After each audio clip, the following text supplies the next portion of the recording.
नमस्कार। आज हमारे पास एक दिलचस्प स्रोत है।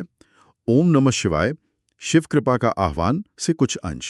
हाँ, नमस्कार। तो आज हम इसी स्रोत के नजरिए से ओम नमः शिवाय मंत्र के अर्थ और इसके जो कथित प्रभाव हैं उन पर थोड़ी बात करेंगे। बिल्कुल, ये विषय ही ऐसा है जिसमें कई परतें होती हैं। हाँ, तो सोर्स कहता है कि ये सिर्फ एक सामान्य मंत्रोच्चार नहीं है। नहीं, बिल्कुल नहीं। इसे पंचाक्षरी मंत्र कहा गया है, यानी 5 अक्षरों वाला। हाँ, 5 अक्षरों वाला।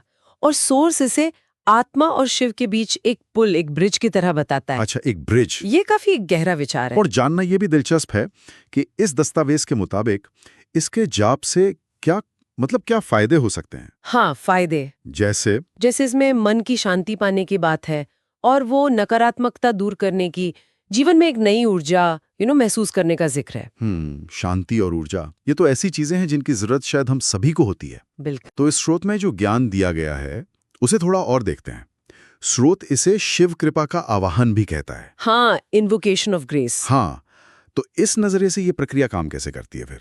देखिए, स्रोत का सुझाव तो ये है कि इसे हर सुबह और शाम पूरे दिल से जपा जाए। पूरे दिल से। हाँ, लेखक इस पर जोर देते हैं कि ये सिर्फ शब्दों को दोहराना नहीं है, ये एक गहरी आंतरिक प्रक्रिया है। अच्छा, जिससे सोर्स के अनुसार शांति और एक खास किस्म की ऊर्जा मिलती है। यानी ये सिर्फ एक रस्म नहीं बल्कि एक एहसास है, एक अनुभव। एग्जैक्टली। और दस्तावेज में इसे रोजमर्रा की जिंदगी में उतारने की बात भी है, जैसे हर सांस में शिव को महसूस करना। हाँ, हर धड़कन में उनके नाम को बसाना।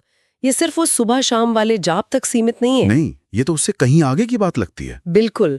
स्रोत इसे सिर्फ एक लिमिटेड टाइम की प्रैक्टिस नहीं मानता। हाँ, इसे एक निरंतर लगातार चलने वाले अभ्यास की तरह बताया गया है।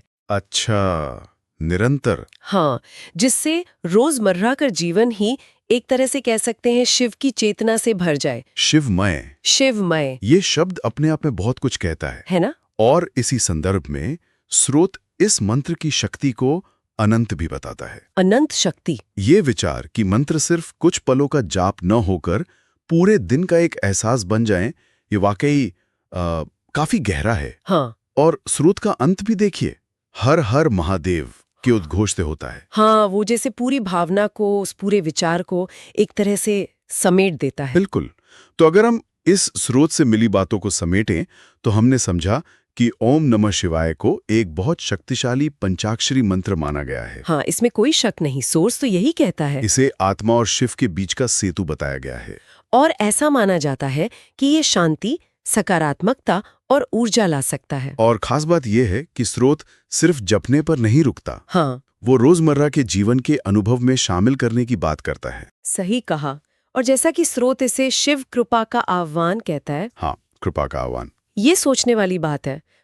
इस स्रोत के नजरिए से देखें तो इस तरह के अभ्यास से सक्रिय रूप से दिव्यता या कृपा का आह्वान करने का असल में अर्थ क्या हो सकता है?